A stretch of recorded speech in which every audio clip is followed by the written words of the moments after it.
The first light of dawn touched the ancient stones of Constantinople like the final heartbeat of a dying giant. Smoke drifted above the shattered walls, gunpowder hung in the cold morning air, and somewhere beyond the city's broken gates, the roar of the Ottoman cannons thundered like the judgment of heaven. In those final hours, as the Roman Empire stood on its last trembling legs, no one knew that the next sunrise would come upon a world forever changed, a world where Rome no longer existed. This is the story of May 29th, 1453, the day the Roman Empire finally died. A story of courage, fear, prophecy, steel, fire, and the last stand of a civilization 1,500 years old. For centuries after the fall of the Western Roman Empire, one city remained, a bastion of ancient power and imperial continuity. Constantinople, the queen of cities, the last heir of Rome. Its walls, the mighty Theodosian walls, had withstood sieges by Persians, Arabs, Rus, Crusaders, and Bulgarians. They seemed eternal, indestructible. But in 1453, the world had changed. Gunpowder thundered across Europe. New empires rose, old ones crumbled, and a young sultan named Mehmed II, only 21 years old, dreamed of immortality. He believed he was destined by fate, by prophecy, and by history itself to end the Roman Empire. Opposing him was the last Roman emperor, Constantine XI Palaiologos, carrying the weight of empire on shoulders worn by centuries of decline. The stage was set for one final struggle, not just for a city, but for the soul of Rome. The night before the end. It is the night of May 28th, 1453. The moon hides behind thick clouds, drifting from the Bosporus. A cold wind sweeps across the sea, carrying with it the faint metallic tang of gunpowder. Inside the dimly lit Hagia Sophia, thousands gather, men, women, monks, nobles, soldiers. Candles flicker as prayers echo beneath the great dome.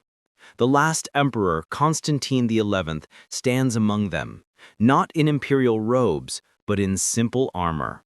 His face shows exhaustion, but his eyes hold the steady fire of a man who has accepted his fate. Outside the church, across the Ottoman trenches, the young Sultan Mehmed II walks among his soldiers. Torches illuminate his determined face. They say he hasn't slept in 2 days. The victory he has dreamed of his entire life is within reach. He speaks calmly to his generals, ordering one final assault. Massive, overwhelming, relentless. 2 leaders, 2 destinies, 1 city. The cannons begin their final thunder.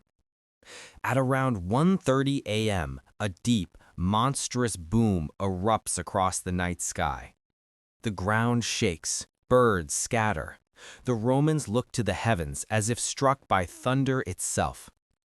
It is Shahi, the giant cannon, cast by the Hungarian engineer Urban, unleashing its final fury. Eyewitnesses wrote that every shot sounded like the sky ripping open. The Theodosian walls tremble, stone cracks, dust descends like ash. Emperor Constantine rides along the battlements, calling out to his exhausted men, "Hold firm! Hold for our city! Hold for our faith!" His voice is hoarse but steady. He knows these walls have defended Rome for 1,000 years, but gunpowder has changed everything. The first wave, the Bashi Bazooks. Around 2 a.m., Mehmed unleashes the first assault. The Bashi Bazooks, irregular fighters known for their wild courage and undisciplined ferocity. Torches illuminate waves of men charging across the moat. Arrows whistle. Greek fire spits from the walls. Stones rain down. The defenders shout in Greek, Italian, and Armenian. The Bashibazouks slam into the weakened gate of St. Romanus. The Romans repel them with spear thrusts and boiling oil. The screams echo across the night. The Ottoman commanders let the assault continue for 2 brutal hours. But this attack is not meant to capture the city. It is meant to exhaust the defenders. By 4 a.m., the Bashibazouks pull back, leaving the ground soaked with blood. Constantine wipes dust from his face. He knows the next wave will be stronger. In the aftermath, both sides claimed victory. The Confederates pointed to their destruction of the Cumberland and Congress, their survival despite intense Union fire. The Union emphasized that the Monitor had prevented the Virginia from breaking the blockade and had protected key ships like the USS Minnesota. The Virginia returned to Norfolk for repairs, but her life was short-lived. With Union forces advancing during the Peninsula Campaign, Confederate forces scuttled her in May 1862 to avoid capture. The Monitor, though revolutionary, met her end in December 1862, sinking off Cape Hatteras during a storm. Yet the legacy of Hampton Roads endured. The battle marked the end of wooden warships' dominance and heralded the age of armored, steam-powered vessels. Navies around the world took notice.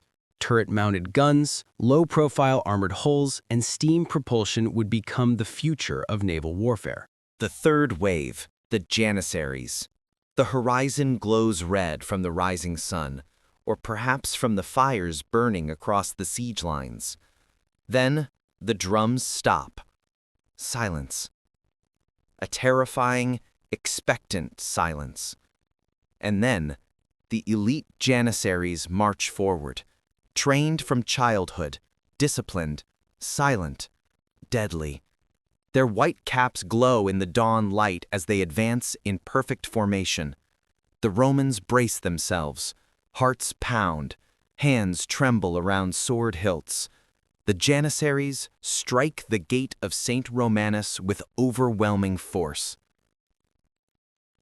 Giustiniani is hit by a cannon fragment. Blood pours from his side. He cries out, staggering. His men try to hold him up. The injury crushes Roman morale. Giustiniani is wounded. Giustiniani is leaving. We cannot hold without him.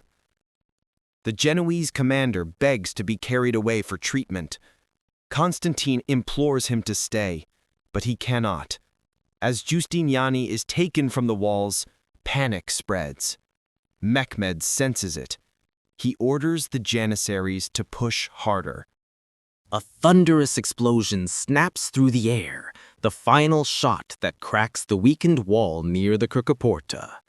Dust and smoke rise like a shroud. Ottoman soldiers surge through the breach. The defenders try to plug the gap. Men hack at each other in the cramped space. Shields splinter. Screams echo. Then a small group of Janissaries raises the Ottoman banner over the inner wall. A cry erupts. The city is taken. She has fallen. Whether true or not, the rumor shatters Roman coordination. Constantine realizes the truth. The walls cannot be held. But he refuses to flee. The last stand of Emperor Constantine XI. As the sun rises over the Golden Horn, the last Roman emperor makes his final decision. He removes the purple cloak from his armor, the symbol of his office, the weight of empire. And he says, according to surviving accounts, the city is lost, but I live and die as an emperor. He charges into the melee near the gate of St. Romanus. Janissaries clash with his retinue. Shields crash, swords ring, dust fills the air. Constantine fights like a common soldier. Eyewitnesses say he slew several attackers before disappearing in the crush. No one ever found his body. The Roman Empire dies with him. Inside the city, Ottoman forces pour through the breach. They flood into the streets. The air fills with smoke, screams, prayers, steel. Some Romans flee to ships, others barricade themselves in churches. The Hagia Sophia becomes the final refuge of thousands. As the doors burst open, terrified civilians huddle beneath the dome. The city that had stood for a millennium falls in 3 terrible hours. Mehmed II enters Constantinople. At midday, the young sultan rides through the gate of St. Romanus. The smoke of battle still clings to the air. He dismounts before the Hagia Sophia, enters the ancient church, and orders it converted into a mosque, not out of destruction, but as a symbol. A new empire has risen.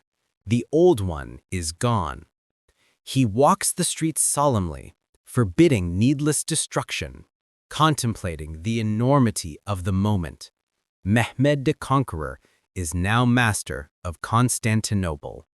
The fall of Constantinople sent shockwaves through the world. It ended the last remnant of the Roman Empire.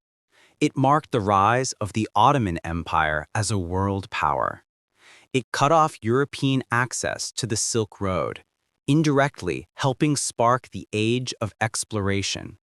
It introduced gunpowder siege warfare into decisive historical consciousness. The ancient world was gone. A new world had begun. On the morning of May 30, the sun rose over a changed world. The greatest city of antiquity was silent. The empire that began with Augustus and Caesar had vanished. But legends do not die easily.